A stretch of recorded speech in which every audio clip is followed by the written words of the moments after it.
In Hebrews 11 and 12, we're reminded of several examples of people throughout Scripture who respond faithfully in the face of persecution, fear, and death.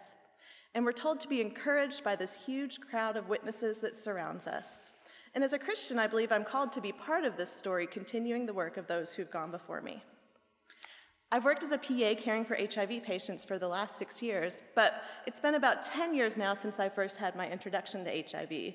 I began volunteering to deliver meals to HIV patients in Lexington, Kentucky, and I found that experience put me in many situations that stretched my comfort zones. I found myself in neighborhoods that I'd never been at all, much less alone. I delivered to an African-American transgender male who promptly turned around and instructed me to button his dress. I met an elderly Latino couple where I could find no one who spoke English in the area to help me find their apartment. One of the stops on my route was to a rundown hotel where I met Mr. Smith. When I went into the room, I set down the meal on the dresser and noticed several days of containers of previous meals that had been sitting there untouched. I looked to the left and I saw what looked like a skeleton lying under the blanket on the bed. This man was too sick to eat. He had an infection in his mouth so severe he couldn't swallow. He was too weak to move, and he was lying in his own urine and feces. And that was the first time I saw somebody dying from AIDS.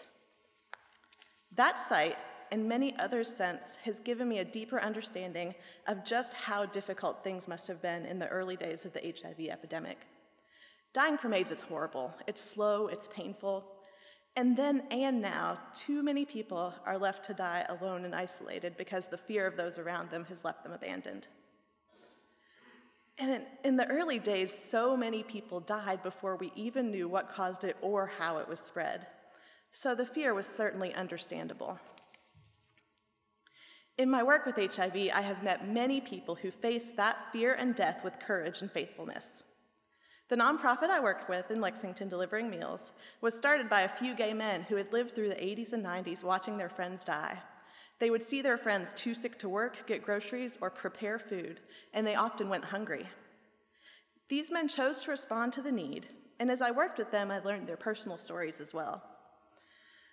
They cared for their partner's failing health and learned of their own HIV diagnoses.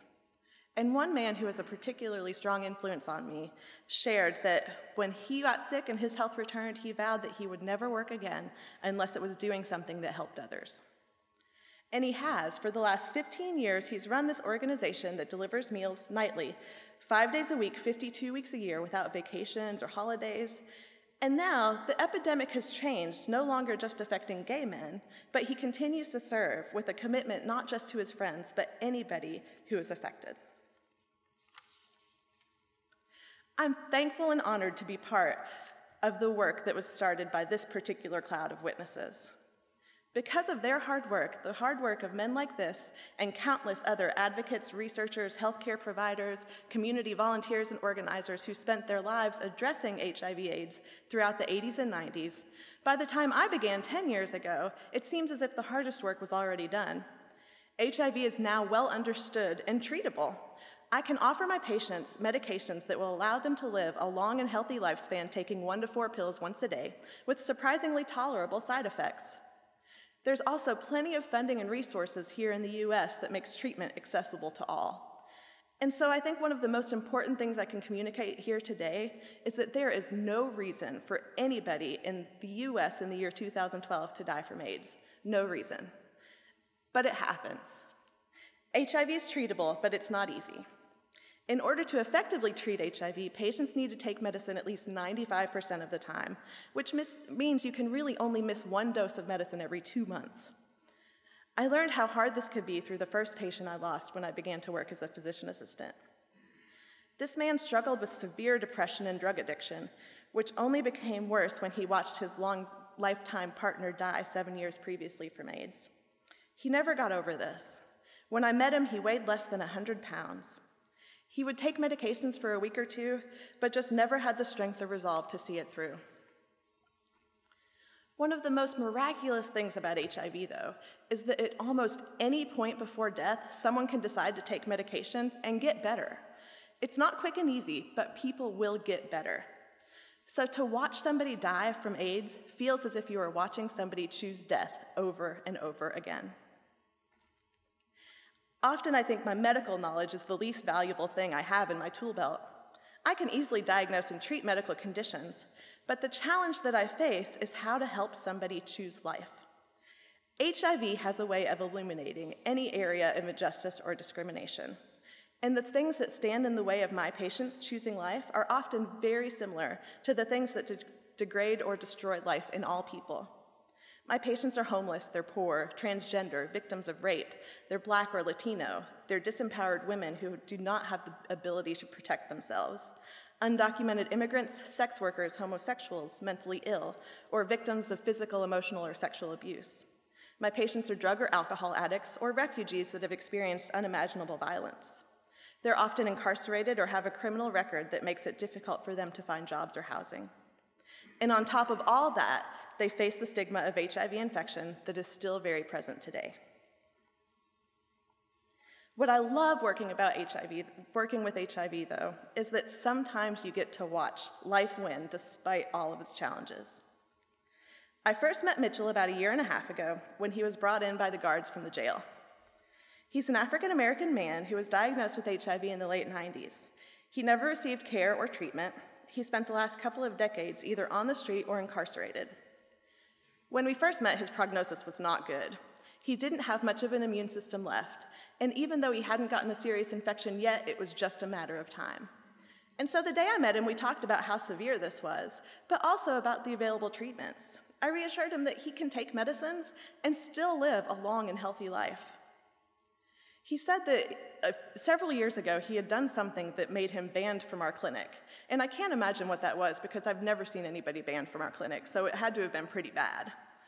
But I told him, if you come in when you're released, I will see you. And so to my surprise, about a month later, he returned. He'd started taking the medicines I recommended while he was in jail and wanted to continue doing so. A year and a half later, he's doing great on his medicines. He's employed and he's clean and sober. And while getting up, taking medications, and going to work every day may sound easy to you, he has done all this while living in a homeless shelter. He can't keep medications or food on him in this shelter, so each morning he has to get up, wait in a long line for his medicines, then go to another long line to wait for food to take with his medicines. He then either takes a bus or walks a few miles to work every morning, where he works in a restaurant as a dishwasher, but has to get back to the shelter by a certain time each night so he can get a mattress indoors. Throughout this year, he and I have also worked through the side effects of these medications. We've treated some skin conditions, acid reflux, and various other minor medical conditions. But each time one of these things arises, to him, it's definitely not minor, because he begins to feel that this is the sign he's losing the battle to HIV and is tempted to give up.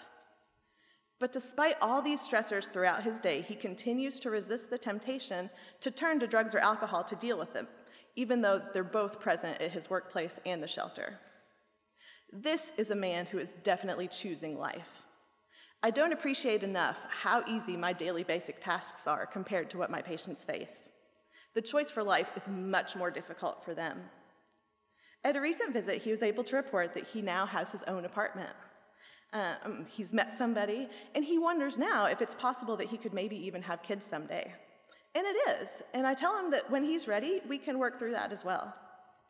My goal for my patients is that whatever they imagine for themselves before they learn their HIV diagnosis is what I still want them to be able to achieve. They just have to take a pill every day. And so at that visit, we took a moment just to talk about how far he's come from the moment we first met. And he says that it was that meeting that he decided to make a change, that knowing he could take control of his health has motivated him to stay clean and sober. And he's now able to imagine a real life for himself, a simple life, a job, stable housing, and potentially even a family. I honestly don't think in my 36 years I have done many more significant things with my life than to take those few extra moments during that first visit to explain his treatment, answer his questions, and commit myself to walking with him through this. Together, he and I will continue with perseverance the path God has marked out for us. And so whether it's a small issue of justice or a large one, so many forces in this world pressure people to choose death. World AIDS Day is not just a time to consider the suffering and destruction caused by HIV, but I think also to celebrate the ways life is breaking through. Today, I want to encourage you to respond to this by choosing to join with the faithful who have gone before us. Let us all continue to work for ways that we can help people make decisions for life. Thank you.